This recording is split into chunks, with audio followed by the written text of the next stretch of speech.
بسم الله والصلاة والسلام على رسول الله. أهلا وسهلا متابعي قناة طريق المعالي التعليمية. فيديو جديد وحلقة جديدة من سلسلة تعليم القراءة والكتابة والإملاء، وهنشرح النهاردة المد بالألف. هنعرف يعني إيه مد بالألف، وشكله إيه، وشروطه إيه، وإزاي ننطقه.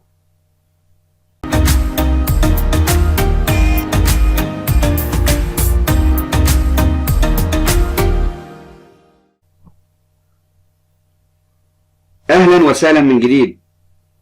قبل ما نبدأ في شرح المد بالألف هنعرف يعني إيه المد عموما. المد معناه إطالة الصوت بحرف من حروف المد. يعني إذا كان المد بالألف في الكلمة أفتح فم كتير، أطول في نطق حركة الفتحة الموجودة على الحرف اللي قبل المد بالألف. طب وإذا كان المد بالياء هننطق الكسرة بشكل مطول، يعني أكثر فم كتير على الحرف الموجود قبل المد بالياء. طيب وإذا كان المد بالواو أطول في نطق الضمة الموجودة على الحرف اللي قبل المد بالواو. نفهم من كده إيه؟ إن المد لا ينطق إلا مع الحرف اللي قبله، والحرف اللي قبل المد بنسميه الحرف الممدود. ودلوقتي معانا أغنية بسيطة مطلوب منكم أصدقائي نحفظها عشان نحتاجها كتير مع المد، وهتسهل عليكم فهم المدود بعد كده. يلا نقول مع بعض: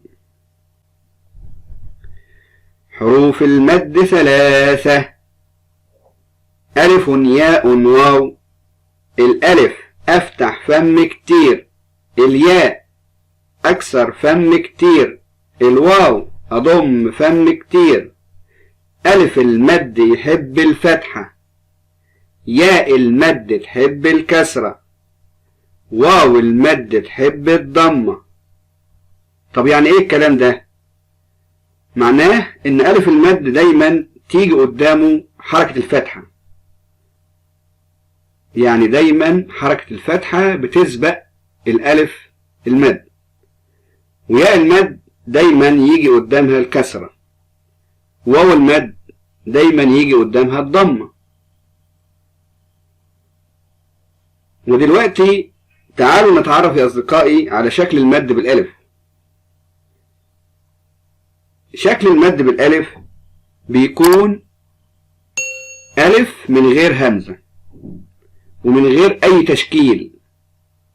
طب يعني إيه التشكيل ده؟ التشكيل ده معناه الحركات اللي بنحطها على الحرف، سواء فتحة ولا ضمة أو كسرة. دلوقتي تعالوا كمان نتعرف على شروط المد بالألف. أول شرط: المد بالألف لازم الحرف اللي قدامه يكون عليه فتحة. عرفنا إن المد بالألف بينطق مع الحرف اللي قبله، ودايما بيكون الحرف اللي قبل المد بالألف عليه فتحة، وبنسميه الحرف الممدود. يبقى دلوقتي عرفنا ان المد بالألف لازم الحرف اللي قدامه يكون عليه فتحة، وبنسميه الحرف الممدود. تاني، المد بالألف الحرف اللي قدامه لازم يكون عليه فتحة، وبنسمي الحرف ده الحرف الممدود، وبننطقهم مع بعض صوت واحد بنسميه حركة طويلة. عرفنا قبل كده الحركة القصيرة اللي هي مين؟ الفتحة والضمة والكسرة. لكن المد مع الحرف اللي قدامه اللي بنسميه الممدود بنسميهم حركة طويلة.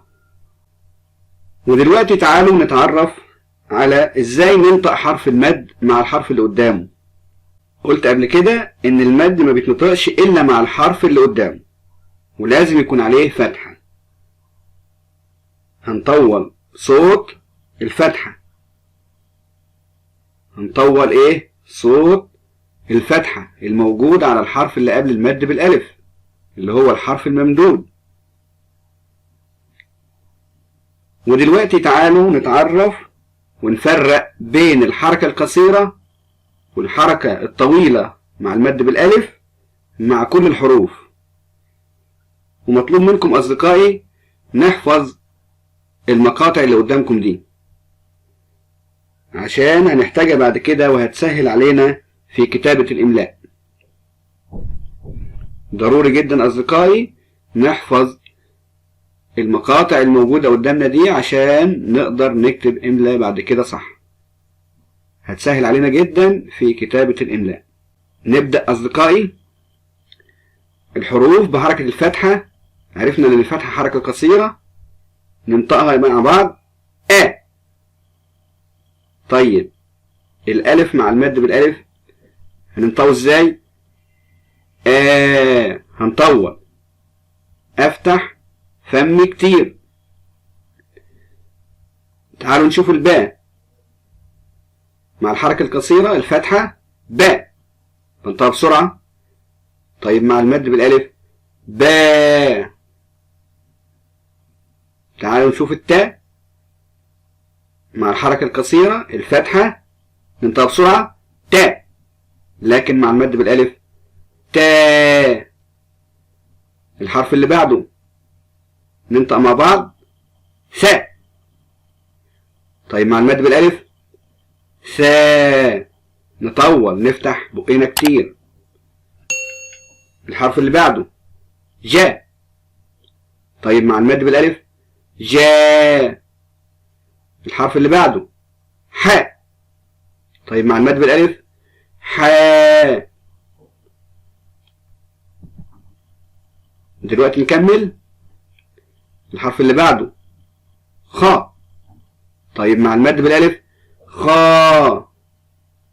دايما نطول واحنا بننطق المد بالألف، بنفتح بقينا كتير مع الحرف اللي سبق الألف اللي هو الحرف الممدود.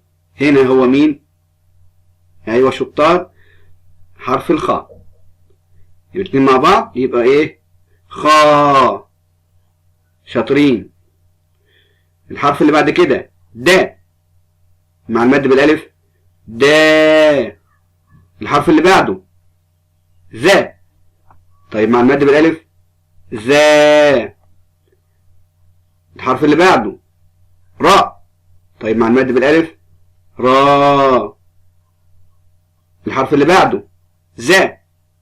طيب مع المد بالألف ذا. الحرف اللي بعده سا. طيب مع المد بالألف سا. الحرف اللي بعد كده شاء. طيب مع المد بالألف شاء. الحرف اللي بعد كده صا. طيب مع المد بالألف صا. الحرف اللي بعده ضا. مع المد بالألف ضا. الحرف اللي بعده طا. مع المد بالألف طا. الحرف اللي بعد كده ظا. طيب مع المد بالألف ظا. نكمل. الحرف اللي بعد كده عاء. مع المد بالألف عاء. الحرف اللي بعد كده غاء. مع المد بالألف غاء. الحرف اللي بعد كده فاء. مع المد بالألف فاء. الحرف اللي بعد كده قاء. مع المد بالألف قاء. الحرف اللي بعد كده كاء. طب مع المد بالألف كاء. يبقى الفتحة عرفنا انها حركة قصيرة ننطقها بسرعة، لكن المد مع الممدود بنسميهم حركة طويلة، يبقى بنفتح بقنا كتير مع الحرف الممدود اللي هو هنا مين؟ الكاء. الحرف اللي بعده لا. مع المد بالألف لا. الحرف اللي بعده ما. مع المد بالألف ما. الحرف اللي بعده نا. مع المد بالألف نا. الحرف اللي بعد كده ها. مع المد بالألف ها. الحرف اللي بعده و. مع المد بالالف و. الحرف اللي بعد كده يا مع المد بالالف يا. ضروري جدا اصدقائي نحفظ المقاطع اللي شفناها دي، يا ريت نكتبها ونحفظها كويس عشان نبدأ في الحلقة الجاية ان شاء الله نتدرب على نطق المد بالالف في الكلمات. بتمنى تكون حلقة النهاردة عجبتكم واستفدتوا منها. متنسوش تشيروا الحلقة أصدقائي عشان الجميع يستفاد. بشكركم جدا والسلام عليكم ورحمة الله وبركاته.